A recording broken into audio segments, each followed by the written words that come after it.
Amma ba'du. Gimana Bapak Ibu, dingin? Dingin apa sejuk? Sejuk ya, Alhamdulillah. Ini pertama kali saya baru tahu ada pesantren Unyil. Ya, ini unik sekali. Semoga anak saya nanti mau ya. Mungkin uminya yang nggak mau. Biasanya kalau pesantren itu yang nggak tega itu emaknya. Ya, coba lihat muka dia langsung terancam tuh. Para kiai, para bunyai, semoga dalam ridha Allah Subhanahu wa taala. Saya ini bukan siapa-siapa, cuma kakak kelasnya Kiai Jainal. Dulu saya manggilnya bukan Gus, manggilnya apa? Coy. Mana Coy gitu. Ini sahabat yang paling menurut saya sodik ya. Jadi tidak melihat saya siapa. Gitu. Orang yang paling objektif lah di zaman itu. Semoga hati beliau tetap dijaga oleh Allah Subhanahu wa taala. Ya.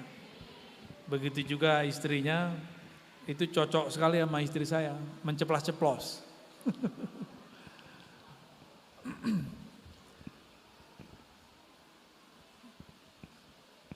Kajian Isra Mi'raj sudah banyak yang menjelaskan. Namun saya buka dengan surat Ar-Rahman aja. Ternyata satu nama Allah bisa menjadi satu ayat. Ar-Rahman. Benar gak? Ar-Rahman.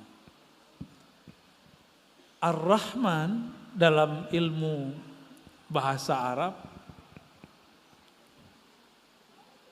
mungkin sebagian orang berpikir ini jumlah mufidah atau belum? Kalimatnya sudah sempurna atau belum? Gimana Kiai? Sudah mufidah atau belum? Kalau jumlah mufidah kan mesti ada mubtada, ada khabar. Ar-Rahman mana mubtadanya?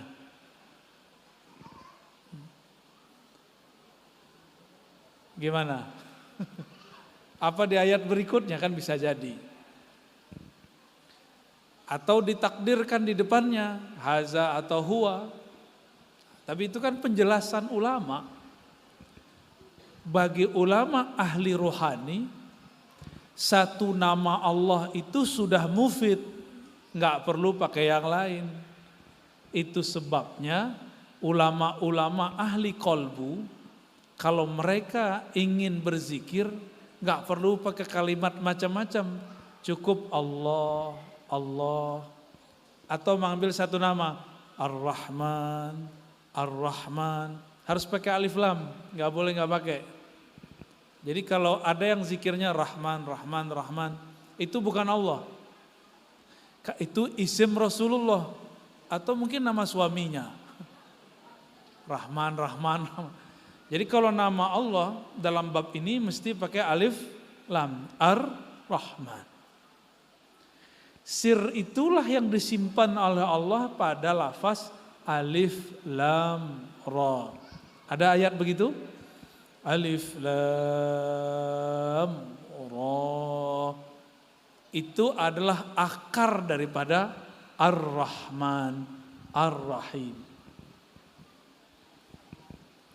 Oleh karena itu jangan heran masyaikh-masyaikh, kiai-kiai semenjak dari zaman dahulu sampai sekarang, kalau mulai ngajarnya menyebutkan hadis al-mahabbah al-musalsal bil awwaliyah. Apa arti musalsal bil awwaliyah? Jadi awal membuka pengajian yang dibacakan hadis Ar-Rahimuna yarhamuhumur rahman tabaraka wa ta'ala irhamu man fil ard yarhamkum man fis sama. Lafaz ini dibaca oleh ahli hadis bersanad. Nah ini lagi rame istilah bersanad. Setelah saya ceramah di Riau setahun atau 2 tahun lalu, saya menyebutkan persoalan rumah tahfiz, rumah ngaji Quran tapi tidak punya silsilah guru. Saya sebutkan begitu, banyaklah yang ngamuk-ngamuk. Disebut saya anti-Islam. Disebut kita anti-Quran. Lah banyakkan sanad Quran kita dari dia. Ternyata orang ini salah faham.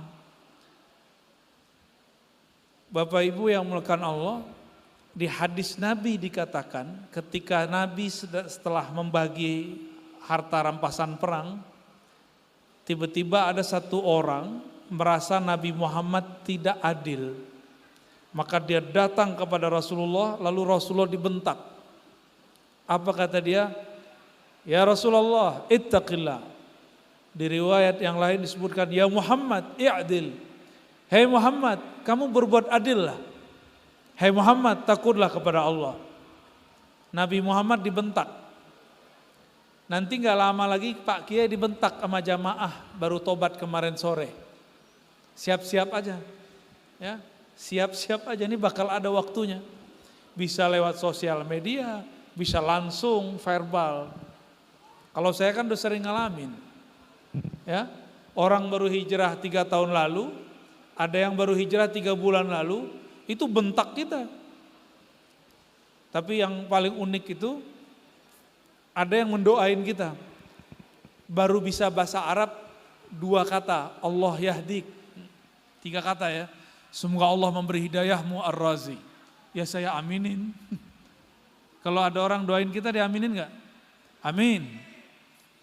Dia lupa, dulu waktu iblis masih berpangkat malaikat di surga, datanglah malaikat-malaikat yang biasa naik turun ke Lauh Mahfuz, meminta doa kepada Azazil alias iblis.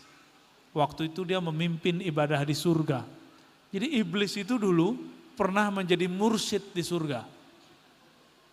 Jadi pemimpin torikoh, nama torikohnya torikoh Azaziliyah. Itu gak masuk mutabaroh ya. Apa kata para malaikat? Wahai Tuan Azazil, doakan kami.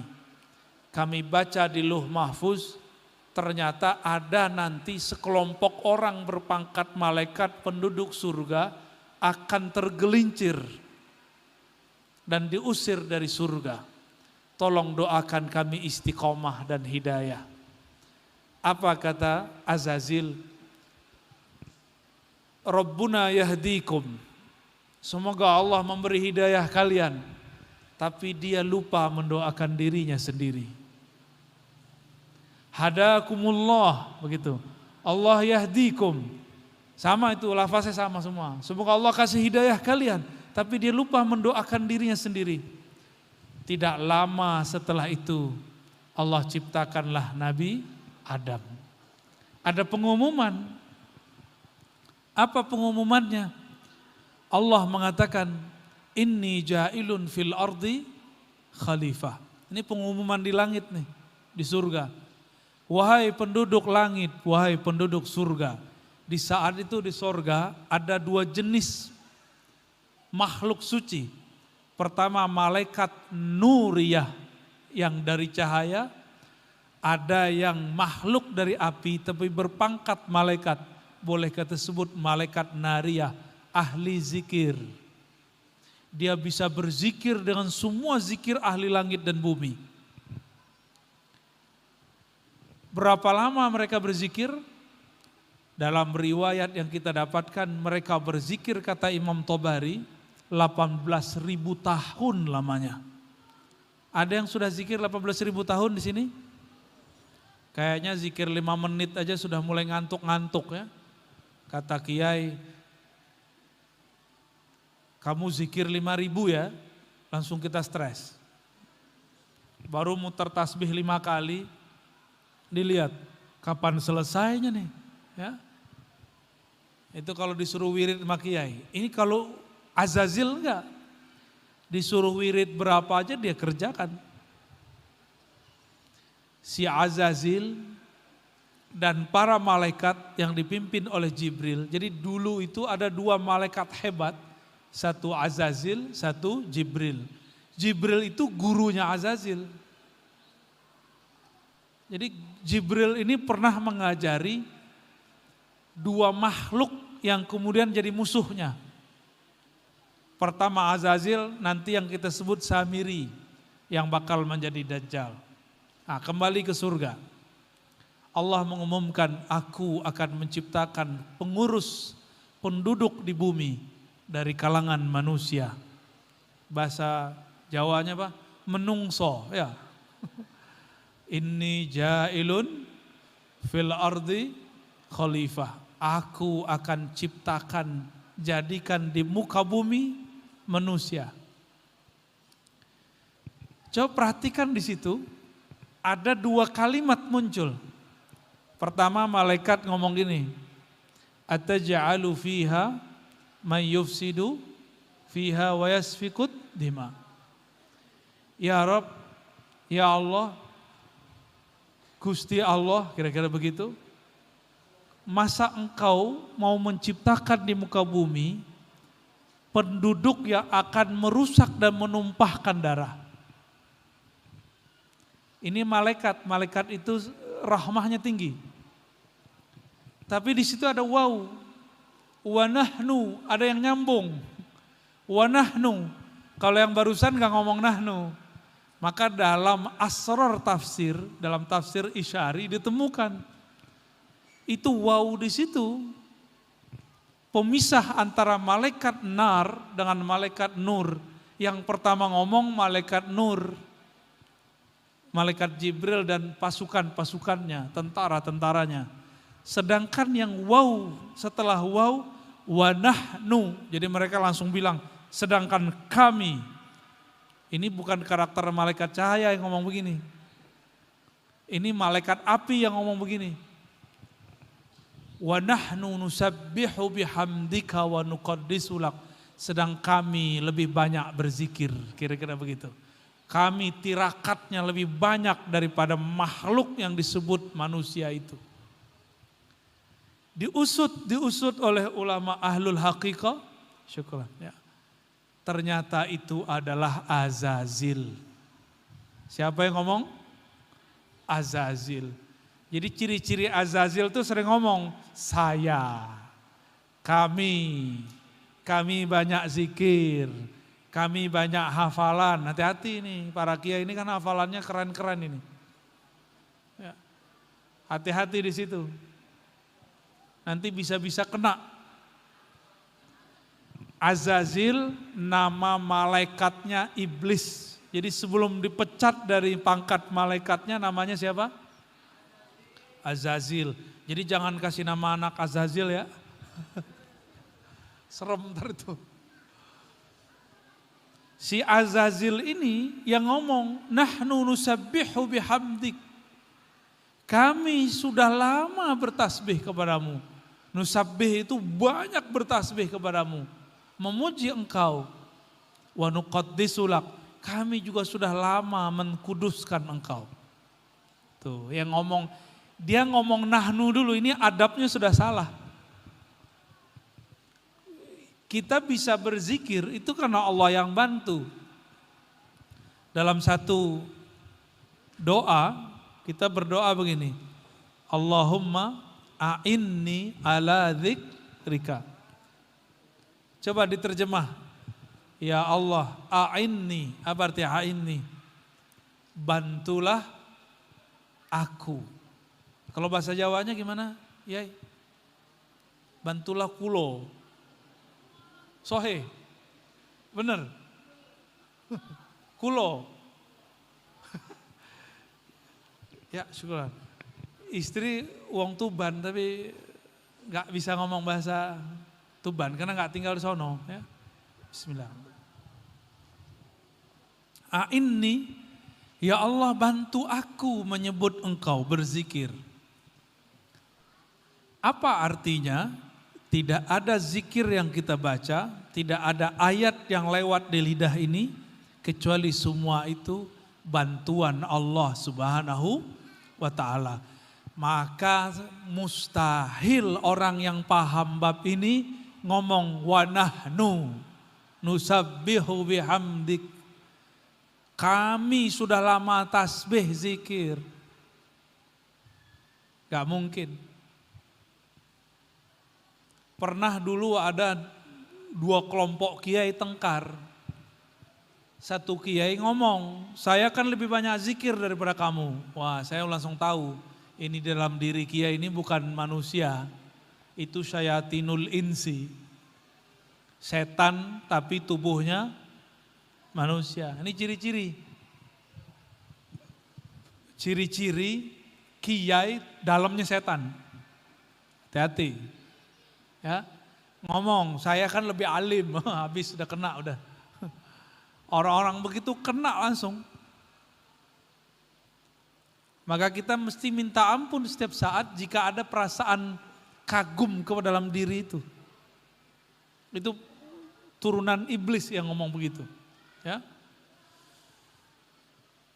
Oleh karena itu, Bapak, Ibu, Saudara, sahabat yang melakukan Allah, Allah ketika hendak mengajar manusia, mengajarnya dimulai dengan kalimat Ar-Rahman. Ya. Ar-Rahman dulu. Baru Allamal Quran. Maka seorang muallim Quran mesti minta nur rahmaniyah, cahaya kasih sayang Allah masuk ke dalam dirinya. Baru dia ngajar Allamal Quran. Baru habis itu menjelaskan penciptaan manusia. Khalaqal insan.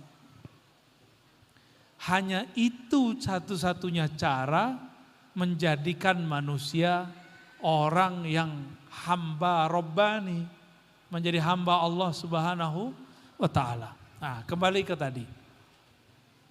Jadi ketika iblis itu mengatakan, kami lebih banyak zikir, diteslah oleh Allah. Sebelum dites, Allah kursuskan dulu, kuliahkan dulu Nabi Adam, disantriin dulu Nabi Adam. Apa kata Allah? Wa 'allama Adamal asma'a kullaha. Dia Allah mengajarkan Adam semua nama. Maka oleh ahli tafsir dikatakan tidak ada nama pohon, nama benda di alam semesta kecuali Nabi Adam tahu. Kalau pohon ini khasiatnya apa, daunnya apa. Semuanya beliau sudah dikasih tahu. Bahkan nama kita yang lahir sekarang ini beliau sudah tahu semua. Dikasih tahu oleh Allah Subhanahu wa ta'ala. Yang dikuliahin, yang disantrikan, yang diajar Nabi Adam, yang diuji, imtihan malaikat. Kira-kira lolos siapa? Yang nyantri Nabi Adam.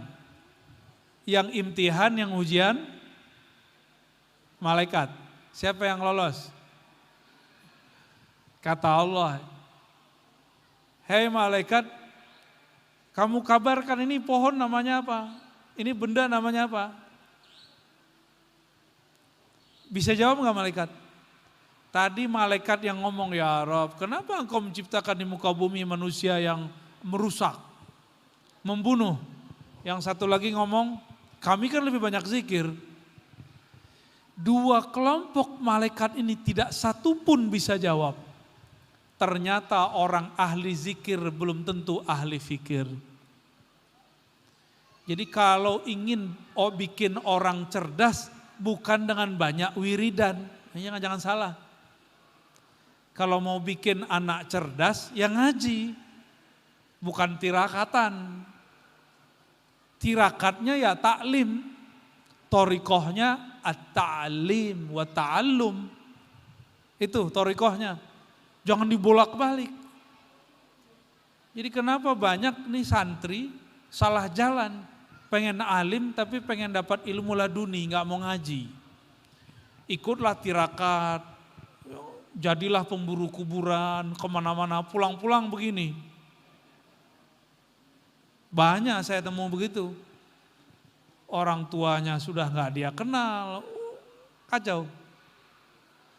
Bapak Ibu, zikir itu panas. Ingat-ingat ya, zikir itu fihi hararah, ada panasnya. Maka orang yang banyak zikir harus diredam panasnya dengan banyak sholawat. Orang banyak zikir harus diredam pakai apa? Sholawat. Saya sudah banyak ketemu orang ahli zikir, mohon maaf, lagi-lagi begini. Pas kita cari tahu, oh emang jarang sholawat. Zikir la ilaha illallah banyak sekali. Akhirnya akalnya hilang, kebakar. Nafsiyahnya pun kebakar. Ngomong lantur, gak jelas. Itu sudah banyak ketemu orang begitu. Akibat tidak bermusyid, akibat tidak bersolawat kepada Rasulullah SAW.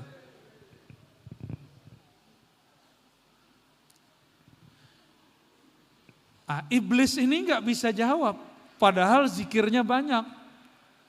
Banyak zikir belum tentu bisa mikir. Nah, ini tolong diingat-ingat, ya. Ini harus sejalan, jangan kemudian salah satunya lebih banyak. Orang yang kenal Allah, kalaupun diam, ilmunya tetap ada nggak? Orang yang alim, dia copot kopiah, masih alim nggak? Orang yang zikir makan, bisa zikir nggak dia? Orang baca subhanallah, subhanallah, subhanallah. Coba ajak makan, masih bisa baca subhanallah? Nggak bisa, kecuali dia zikir kolbu. Hafiz Quran, pakai baju kaos, tetap hafiz Quran nggak? Tetap ya. Ahli ilmu, dia nggak pakai sarung, tetap ahli ilmu nggak? Nggak ngaruh, tetap ahli ilmu. Namun kalau kita menganggap orang berilmu itu zikirnya harus banyak, simbolnya harus begini begitu, dia ganti simbolnya, hilang marwahnya. Beda dengan ahli ilmu yang sebenarnya. Maksud saya sederhana. Orang alim itu walaupun berubah keadaan, ilmunya nggak berubah. Tapi kalau ahli zikir doang, berubah keadaan bisa-bisa dia nggak zikir lagi. Iblis 18.000 tahun zikir, tapi setelah dia disuruh dan diuji untuk sujud ke Nabi Adam, dia menjadi pembangkang. Maka jangan heran nanti ada santri-santri, murid-murid, hafalannya bagus, zikirnya banyak, tapi ngajinya kurang. Baca kitabnya kurang, baca adabnya kurang. Nanti dia kurang ajar sama kiai. Dulu kiai kami, Kiai Ali Mustafa Yakub, kiainya Kiai Zainal sama dengan saya. Beliau ini dulu sibuk kemana-mana, meninggallah tetangga. Ada kawan saya hafiz Quran. Apa kata dia? Kiai ini kurang peka. Masa tetangganya mati dia nggak datang. Santri ngomong begitu. Santri ngomong begitu terhadap siapa? Kiainya. Kejadian Pak. Makanya orang begitu, saya langsung dalam hati langsung ada firasat. Anda tidak akan dapat keberkahan dari guru. Benar, dia nggak ngajarin ilmu hadis yang diajarkan guru.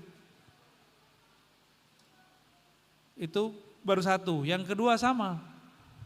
Ada kawan saya, ketika kiai kami beli mobil 2, dia ngomong, ini kiai karena kemana-mana, istrinya butuh kendaraan, akhirnya terpaksa beli mobil 2, satu untuk beliau, satu untuk istrinya. Ngomong santri, apa kata si santri? Kiai ini cinta dunia, enggak juhud. Gitu ngomongnya. Sekarang saya nyaksiin dia, setiap kali buka kajian hadis, tidak pernah diberkahi, ada aja orang yang matahin. Setiap kali buka kajian kitab yang dulu diajarkan kiai, selalu ada yang ngejek. Dan itu bikin dia gak bisa maju. Kualat, karena layahsul al-barakah, layahsul barakah min syekhi. gak dapat keberkahan dari gurunya karena pernah suul adab sama guru. Ini rahasia kita aja Pak ya. Dulu saya itu gak pernah cium tangan kiai hampir 3 tahun. Hampir berapa? 3 tahun. Karena maklum mantan Wahabi. Dulu saya didoktrin sama ustadz saya. Takbilul yad nisfus sujud. Takbilul yad nisfus sujud. Apa artinya? Cium tangan separuh sujud. Syirik gitu. Tabarukan itu syirik. 2007, 2006, 2007 dan 2008 saya ngaji ke ulama Suriah. Namanya Syekh Hasan Hitu yang hafal Quran umur 10 tahun. Di sini kita ada santri 10 tahun hafal Quran? Ada ya? Semoga nanti ada. Amin. Bukan, dia hafal Quran umur 7 tahun. Hafal kitab Muwatta umur 10 tahun. Persis seperti Imam Syafi'i. Guru saya masih hidup. Syekhuna Syekh Hasan Hitu. Hafizahullah ya. Beliau bawa seorang muridnya namanya Syekh Taufik Al-Buti. Saya kaget, guru saya ini cium tangan teman saya. Padahal teman saya ini murid beliau. Pas kita lihat mukanya muka Arab, ternyata zuriat Rasulullah sallallahu alaihi wasallam. Ini Syekh cium tangan murid, murid cium tangan guru. Saya mikir, ini siapa yang musyrik ini? Tapi hati kemudian mulai bertanya-tanya, masa guru saya musyrik? Mukalah kitab Sunan Nasai. Jangankan cium tangan, cium kaki aja dah sahabat. Jadi seorang sahabat bercerita, grup Yahudi datang kepada Rasulullah. Bertanya mengenai 10 perintah. Adakah itu turun kepada Nabi Muhammad? Lalu Nabi membalasnya, menjawabnya dengan lugas. Kata mereka, asyhadu annaka Rasulullah. Langsung semuanya yuqabbiluna yadaih wa rijlaih. Mencium kedua tangannya dan kakinya. Jadi tidak hanya cium tangan, juga cium kaki. Hadis inilah yang diamalkan oleh Imam Muslim ketika ketemu Imam Bukhari.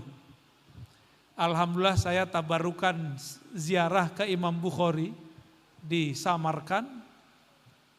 Pun ketika mau berdiri tiba-tiba ada inspirasi. Dulu Imam Muslim cium tangan dan kaki Bukhari. Sekarang kamu cium juga bagian tangan dan kakinya. Maka saya ciumlah bagian tangan dan kakinya. Terus saya naik ke atas, jadi kuburannya itu masuk ke bawah, lorong di bawah. Naik ke atas, sampai debes, guru saya nanya, guru rohani saya nanya, mursyid. Kamu tadi cium tangan sama kaki enggak? Lah saya mikir, tahu dari mana? Beliau enggak ikut, waktu saya ziarah beliau di atas. Ternyata beliau dapat ilham. Suruh Ar-Razi cium tangan dan kaki kuburannya Imam Bukhari. Kuburion, tahu kuburion enggak? Ya. Sarkup, sarjana, kubur. Padahal guru saya ini enggak pernah ngaji kisah Imam Bukhari dan Muslim. Ternyata dapat ilham. Ya. Alhamdulillah kami pernah melakukan itu. Nah, semenjak tahun 2006-2007 itulah saya mulai mencium tangan kiai. Cuma salah adab. Kalau orang Sumatera tuh mau cium tangan, tangan kiainya ditarik. Nah ini berarti antum nih suul adab juga nih. Tapi sebenarnya bukan suul adab, masih jahilun bil adab. Belum ngerti adab. Yang benar gimana?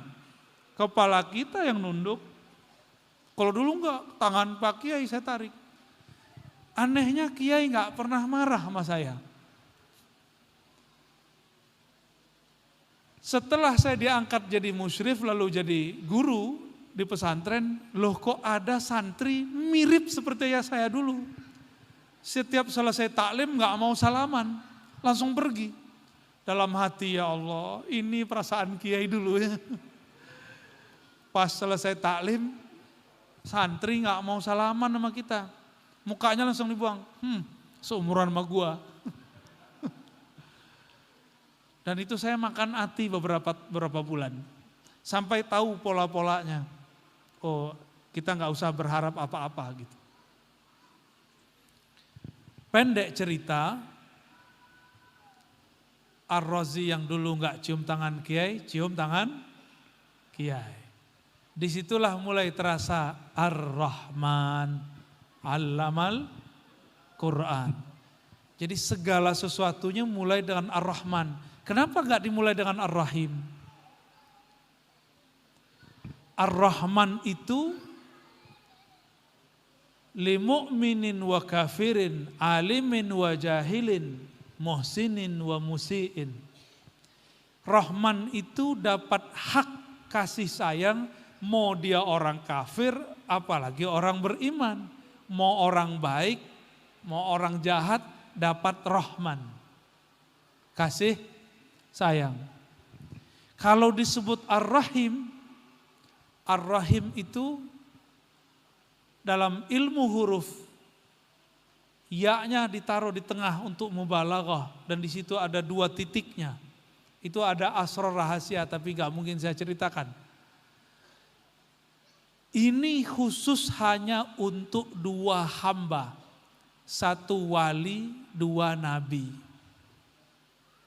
Jadi Ar-Rahim li anbiya'ihi wa awliya'ihi, untuk para nabi dan wali.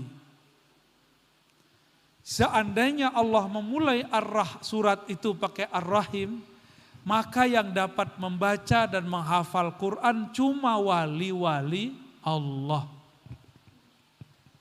Itu rahasianya. Maka Allah tidak mau menggunakan itu. Allah menggunakan Ar-Rahman. Maka jangan heran, ini skenario Allah. Nanti ada orang-orang berhati buas, tapi dia hafal Quran. Di dalamnya setan, tapi hafal Quran. Maka dia gunakan Quran untuk memfatwakan hal-hal yang tidak sesuai dengan Quran. Inilah yang saya sambungkan dengan kisah pertama yang kita sebutkan. Rasulullah dibentak oleh umat. Kata orang ini, "Hai Muhammad, berbuat adillah engkau."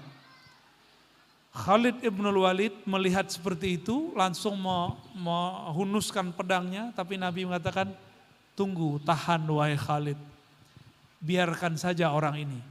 Suatu saat engkau akan melihat muncul dari kelompok dia orang-orang yang yatluna ayatillahi ratba." Dalam bahasa Arab kalau ada disebut yatluna ayatillah atau yaqrauna ayatillah, itu artinya yahfazun. Mereka hafal kitab Al-Quran. Rotbah, sangat banyak hafalannya. Coba diingat-ingat. Orang ini bentak Nabi, tapi dari dia ini muncul orang-orang yang hafal Quran. Pertanyaannya, mungkinkah ngafal Quran tanpa ada tempat menghafal? Gak mungkin. Makanya di akhir zaman ini sudah akhir zaman, para kiai, orang tua asuh, ini sudah akhir zaman. Banyakkah rumah tahfiz tapi tidak jelas gurunya belajar Quran di mana? Banyak gak? Bener. Anehnya kok warga Aswaja Nahdiyin naro anaknya di situ. Padahal dulu Hadratus Syekh Hasyim Asy'ari nulis kitab Risalah Ahlussunnah, nulis di risalah-risalah beliau, Al-Isnad Minad Din, berguru bersanad bagian dari agama. Siapa gurumu, nanti agamamu akan mengikuti gaya gurumu. Jadi orang-orang yang gak jelas gurunya, gak jelas juga nanti cara beragamanya. Karena orang ini tidak jelas berguru bersanadnya kepada siapa, dia mengajar bukan dengan Rahman dan Rahim Allah. Tapi karena Allah Maha Rahman, meskipun di dalam dirinya ada monster, ada kebencian, ada emosi, Allah kasih juga Quran. Maka jangan heran beberapa tahun ke depan orang-orang banyak hafal Quran, tapi Quran yang dia hafal bukan membuat dirinya lembut. Justru nanti nyalah-nyalahin para kiai ini. Siap-siap nanti kiai bakal di bid'ah-bid'ahin sama mereka. Ya, ini kejadian sudah seumuran santri Unyil ini. Tapi diajarkan ceramah. Anak 9-10 tahun sudah bisa ceramah. Orang tuanya senang sudah hafal amma yatasaalun. Disuruh ceramah pakai surat dari sekolahnya, sekolah tahfiz tertentu. Ketika ceramah dia mulai dengan kalimat innal hamdalillah nahmuduhu wa nasta'inuhu wa nastaghfiruh. Terus tengahnya kullu bid'atin dhalalah wa kullu dhalalatin finnar. Anak kecil umur 10 tahun. Setiap bid'ah itu sesat, setiap sesat itu masuk neraka. Maaf bapak-bapak, masjid ini banyak bid'ahnya. Anak kecil ngomong begitu. Tidak ada Rasulullah doa habis sholat. Tidak ada Rasulullah berkunut. Tidak ada bismillah dijaharkan. Itu orang tua pada kaget semua. Umur 10 tahun sudah berani membid'ahkan amalan orang tuanya. Yang baru hafal amma yatasa alun. Udah mulai kejadian, semoga di Kediri belum terjadi ya. Kalau mulai kejadian di kota santri, gimana kota yang bukan santri? Nah, maka Bapak Ibu yang bukan Allah, kita beruntung di negeri kita banyak pesantren-pesantren. Ya. Maka Nabi ngomong, fa iza laqitumuhum faqtuluhum. Kalau ketemu orang yang tidak bersanad ini, maka seranglah mereka. Sekarang bukan musim perang pakai fisik. Gimana cara serangnya? Mereka bikin pesantren, kita bikin pesantren. Mereka bikin haflah, kita bikin haflah, udah gitu aja. Belum mungkin pakai fisik, ya Bapak Ibu. Dan terakhir yang mau saya sampaikan, benar terakhir ini. Beneran. Udah mulai ngantuk tuh wajahnya ya. Yang terakhir ini cerita. Mungkin perlu konsentrasi dikit. Saya mau tanya, Nabi Muhammad belajar ke Jibril atau Jibril belajar ke Nabi Muhammad? Mana yang benar? Kalau di sanad Quran yang saya dapat, sama nggak dengan ke Jainal, sama kayaknya. An Rasulillah SAW, an Jibril, an Rabbil Izzah, begitu ya? Benar nggak? Dari Nabi Muhammad, dari Jibril, dari Allah. Itu namanya sanad riwayat. Sanad apa namanya? Sanad riwayat. Coba ingat-ingat lagi. Rasulullah ketika naik ke Sidratul Muntaha, Jibril masih bisa ikut? Masih ya. Ketika Rasulullah diundang naik ke Aras, Aras itu luasnya lebih luas dari langit dan bumi. Langit, bumi, kursi, rof-rof, luh mahfuz digabung semua, itu cuma satu tetes dibandingkan lautan Aras. Gak ada apa-apanya, kecil. Jibril tidak dapat izin untuk naik. Yang dapat izin siapa? Nabi Muhammad SAW. Sudah mulai ketemu jawabannya? Nabi Muhammad diundang terus sampai ke Aras itu tingkatannya oleh Imam Ibn Arabi disebut 15. Tapi salah satu mursyid saya mengatakan bukan. Aras itu tingkatannya ada 14. Arba'ata asyar. tabaqah. 14.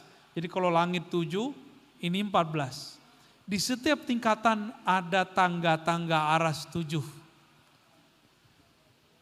Tapi satu tangga itu sama dengan alam semesta luasnya.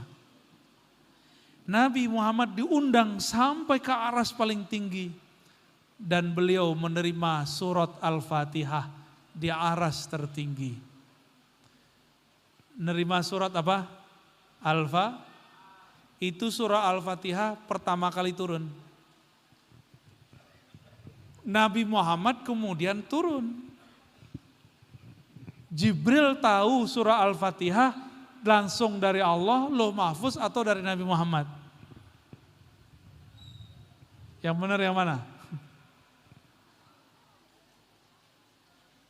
Kalau di ulumul Quran kan disebutkan Al-Quran itu ada di Lauh Mahfuz, kan gitu kan? Coba di Quran yang kita hafal. Ya. Wa innaka latulaqqal Qur'ana min ladun hakimin alim. Sungguh engkau hai Muhammad mentalakikan Qur'anmu langsung dari Allah yang Maha Hakim, yang Maha Bijak, yang Maha Alim. Tidak disebutkan di situ Jibril. Langsung talaki, menerima langsung dari Allah. Tapi kenapa di sanad Quran disebutkan an Muhammadin, an Sayyidina Muhammad, an Sayyidina Jibril, an Rabbil Izzah. Lagi-lagi kita sebut itu namanya sanad riwayah. Tapi sanadul haqiqah, sanad yang sebenarnya Nabi justru langsung terima langsung dari Allah Subhanahu wa ta'ala. Nah, setelah saya nyebut begini saya nanya lagi. Nabi Muhammad belajar Quran dari Jibril atau Jibril belajar ke Nabi Muhammad? Masih bingung ya? Bingungnya karena ada satu hadis. Satu kali beliau sedang tahannus di Gua Hira, malam Lailatul Qadar, bukan malam 17, malam Lailatul Qadar. Malam 17 itu malam Uhud, malam Badar, maaf.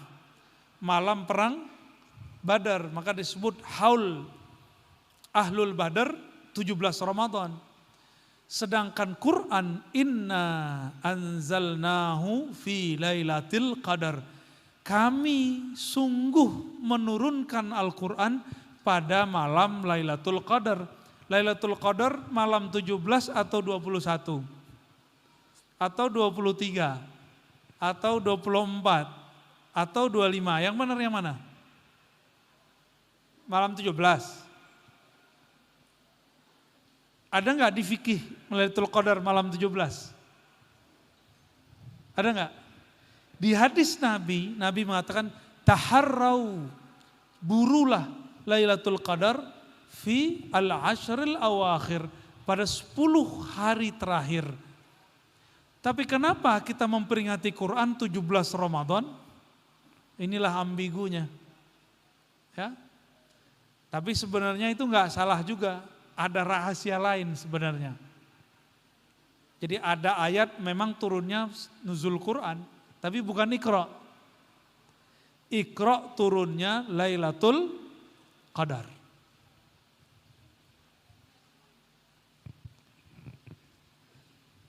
Nabi Muhammad sallallahu alaihi wasallam di situ disebutkan didekap oleh Jibril, benar? Apa kata Jibril? Iqra. Bacalah hai Muhammad. Apa jawaban beliau? Ma ana biqari. Tidaklah aku dapat membaca. Coba lihat, adakah Jibril mengajarkan sesuatu? Enggak ada, dia cuma dekap aja. Didekap lagi sampai Nabi Muhammad ngos-ngosan. Sampai yang ketiga terbukalah blok, jadi kolbunya itu kayak keblok, kayak ketutup oleh cahaya, cahaya itu lepas. Di saat itulah Sayyidina Muhammad SAW mampu membaca Iqra bismi rabbikal ladzi khalaq. Jadi Jibril cuma ngomong Iqra. Jibril enggak ngomong ikuti bacaan saya, enggak. Berarti Quran itu sudah ada dalam diri Nabi Muhammad sallallahu alaihi wasallam. Jadi Quran itu sudah di kolbu beliau. Mengenai turunnya itu, anak Jibril cuma mengingatkan bahwa ayat ini kejadiannya ini, ayat ini kejadiannya saat ini, kira-kira begitu. Ya. Mungkin pandangan saya ini bagi sebagian orang yang fanatis dengan, mohon maaf, sanad Qur'annya dianggap aneh. Enggak ada itu, ya. Yang ada Nabi Muhammad, Jibril, Allah. Ya kita nggak maksa juga, dan saya udah kasih jalannya. Itu namanya sanad riwayat. Kalau sanad hakikat, Nabi Muhammad langsung dari Allah. Jibril pun belajar ke Nabi Muhammad sallallahu alaihi wasallam. Ya. Saya ulangi, Nabi naik ke aras, Jibril ikut nggak? Nabi terima Quran surah Al-Fatihah di aras, Jibril dengar nggak? Enggak. Terus Jibril tahu Al-Fatihah dari siapa? Dari Nabi Muhammad sallallahu alaihi wasallam. Ya. Di akhir zaman kita boleh ngaji begini. Kalau dulu, bisa dimarah-marahin kiai saya. Gak ada ceritanya. Sekarang harus dibuka. Ayatnya ada, dalilnya ada, riwayatnya ada. Nah, Bapak Ibu yang muliakan Allah, maksud saya menyebutkan ini sederhana. Al-Quran itu turunnya langsung dari hadrah rahmaniyah. Allah mengatakan, Ar-Rahman alal arsis tawa. Allah yang maha rahman, maha pengasih, bersemayam terhadap arasnya. Lalu surat Ar-Rahman, Allah mengatakan Ar-Rahman allamal Quran. Allah yang maha rahman, langsunglah dia yang mengajarkan Al-Quran. Apa makna ayat ini ketika dimunasabatkan? Munasabah itu ketika disesuaikan. Orang-orang ahlul Quran, kolbunya akan seluas aras Allah. Kata Nabi, Allah berfirman dalam hadis qudsi, ma wasi'ani ardi wala samai, innama wasi'ani qalbu abdil mu'min. Bumi langit tidak mampu menampung pandanganku. Yang mampu menampung pandanganku cuma kolbu hati orang di antara hamba-hambaku yang beriman. Maka mari kita mengajar santri-santri kita, orang tua wali, ya.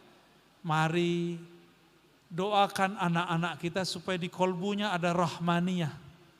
Dan Al-Quran yang sejati hanya diturunkan lewat akhlak rahmaniyah. Penuh kasih sayang.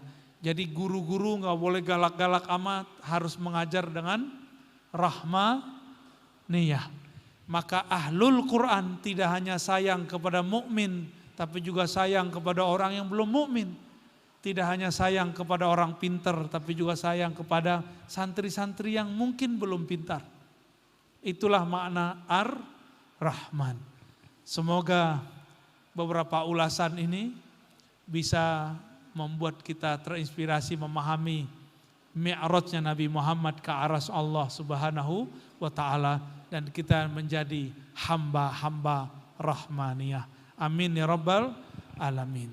Nasallallahu al-afwa wal afiyah lana walidina walimasyaikhina walisairil muslimin wal muslimat wal hadirin wal hadirat walijami'it tullab wat talibat. Waffiqna wa iyyahum li ta'atika ya rabbal alamin bi barakati suratil Fatihah. A'udzubillahi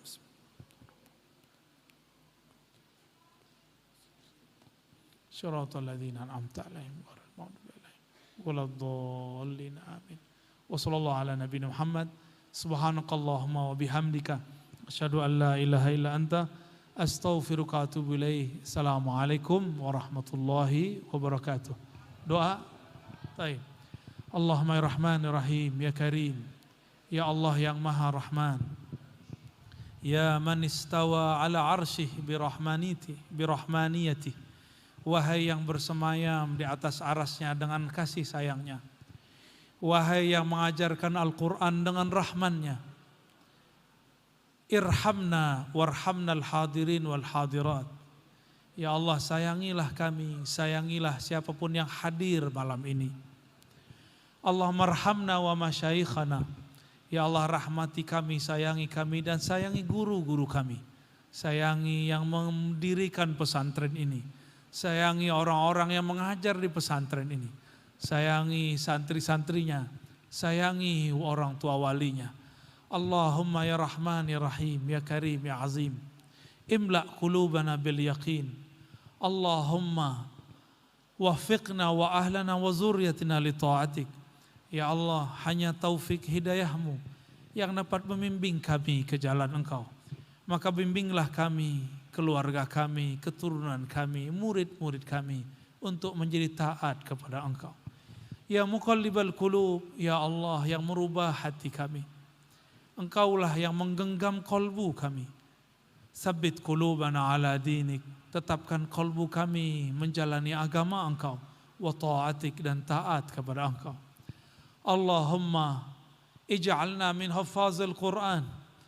Ya Allah, jadikan kami orang-orang yang memelihara Al-Quran, memelihara adab-adab Al-Quran, memelihara pemahaman Al-Quran, memelihara sanad Al-Quran, memelihara akhlak-akhlak Al-Quran, pemahaman-pemahaman Quran. Allahumma ja'alna min ahli Al-Quran, wa ja'al zurriyatana min ahli Al-Quran, wa ja'al hadirin wal hadirat min ahli Al-Quran. Allahumma bijahil Quran wa bisirril Quran fajma' qulubana ala ma'rifatik. Ya Allah, dengan rahasia Al-Quran, maka kumpulkanlah, hadapkanlah kalbu kami menghadap kepada ma'rifat, mengenal Engkau. Amin ya rabbal alamin. Rabbana atina fid dunya hasanah wa fil akhirati hasanah wa qina adzabannar. Wa sallallahu ala sayyidil wujud sayyidi ahli al-Quran sayyidina Ahmad sayyidina Muhammad wa ala alihi wal mahdi khalifatihi wa sallim walhamdulillahi rabbil alamin. Assalamualaikum warahmatullahi wabarakatuh.